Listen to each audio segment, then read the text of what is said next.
Hello everyone. தளபதி விஜய் அவர்களுக்கு மிகப்பெரிய பிரச்சனைய உருவாக்குறது யார் தெரியுமா?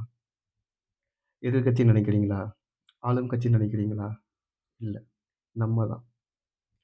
வெள்ளூர்ல விஜய் அவர்கள் கிளியரா சொல்லியிருந்தாரு. என்னோட கார ஃபாலோ பண்ண வேணான்னு சொல்லிட்டு. ஆனா, தஞ்சாவூர் செங்கிப்பட்டில மீட்டிங் நடக்கும்போது, அவரு திருச்சி வழியா வரும்போது, அவரோட கார நீங்க பார்த்திருப்பீங்க. எல்லாருமே ஃபாலோ பண்ணாங்க. அதனால என்ன ஆச்சுன்னா, ஆக்சிடென்ட். 2 பேரு அண்ணன் தம்பிங்க.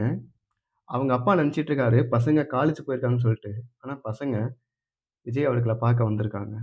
நான் பார்க்க வந்தது தப்பு சொல்லல. ஆனா ஹெல்மெட் போடாம பைக்ல அந்த கார சேஸ் பண்ணது, அது எங்க போய் முடிஞ்சிருக்கு தெரியுமா? 2 பேரு ஆக்சிடென்ட் ஆயி 2 பேருக்குமே அடிபட்டு, அதுல ஒருத்தவருக்கு ஃப்ராக்சரு, இன்னொருத்தவருக்கு ஹெல்மெட் போடாதனால தலையில அடி. அடிபட்டு கிட்டத்தட்ட 20 நாளா கோமால இருந்தாங்க. லாஸ்ட்ல மார்ச் 24 டெத் ஆயிட்டாங்க. இப்ப இதோட ப்ளேம் யார பண்ணுவாங்கன்னு நெனைக்கிறீங்க? தளபதி விஜய் அவர்கள தானே பண்ணுவாங்க. இதோ நாளைக்கு சனிக்கிழமை பெரம்பூர்ல வந்து பிரச்சாரம் ஆரம்பிக்க போறாரு.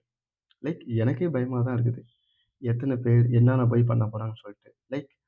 நம்ம எல்லாத்துக்குமே அவர பார்க்கணும்னு சொல்லிட்டு அது அந்த ஒரு ஆர்வம் இருக்கலாம். ஒரு உணர்ச்சி இருக்கலாம். ஆனா, அதனால என்ன ஆகுது பாருங்க. நமக்கும் பிரச்சனை, நம்ம சார்ந்து இருக்கிறவங்களுக்கு பிரச்சனை, நம்ம யாருக்காக பண்றோமோ அவங்களுக்கும் பிரச்சனை. அந்த கரூர் இஷ்யூல அவங்க வந்து அந்த வண்டிய சீஸ் பண்ணாங்களே ஞாபகம் இருக்குங்களா? எதனால பண்ணாங்க? விஜய் அவர்களோட வண்டி அப்படி போயிட்டுருக்கு. விஜய் அவர்களோட வண்டி அப்படி போயிட்டுருக்கு. நம்ம டூ வீலர்ல வந்த பசங்க எப்படி போயிட்டு எப்படி போறானுங்க. கொஞ்சம் விட்டுருந்தா அந்த டயர்ல நசுங்கி செத்துருப்பானுங்க. அதுக்கு தான் அந்த வண்டிய சீஸ் பண்ணாங்க. என்ன சொன்னாங்க தெரியுமா? "எதுக்கு வண்டிய நிப்பாட்டல?" அப்படின்னு சொல்லிட்டு வண்டிய சீஸ் பண்ணாங்க. லைக் என்னோட என்னோட கன்சர்ன் ஒண்ணே ஒண்ணு தான். எனக்கு அந்த நியூஸ கேட்டதுக்கு அப்புறம் எனக்கு வந்து ரொம்ப வருத்தமா இருக்குது. 1 தளபதி அவர்களுக்கும் பிரச்சனை. 2வது அவங்களோட குடும்பம். அந்த பையன நம்பி இருந்த குடும்பம். அவங்க அப்பா. அந்த இழப்ப அந்த குடும்பம் எப்படி தாங்கிக்கும்? யோசிச்சு பாருங்களேன். இப்ப என்னோட ஃபேமிலிக்கு நான் தான் இன்கம் சப்போர்ட் பண்றேன். சரிங்களா? நான் ஒர்க் போறனால என் ஃபேமிலிய நான் சப்போர்ட் பண்றேன். இப்ப நான் விஜய் அவர்கள பார்க்கணும் அப்படின்னு ஒரு கிரேஸ்ல போயிட்டு எனக்கு ஏதாவது ஆனா, ஃபர்ஸ்ட்டு பாதிக்கப்படுறது யாரு? என் குடும்பமும் மற்றும் நான் யாருக்காக அந்த எஃபோர்ட்ட போடுறேனோ, அவங்களும் தானே பாதிக்கப்படுறாங்க.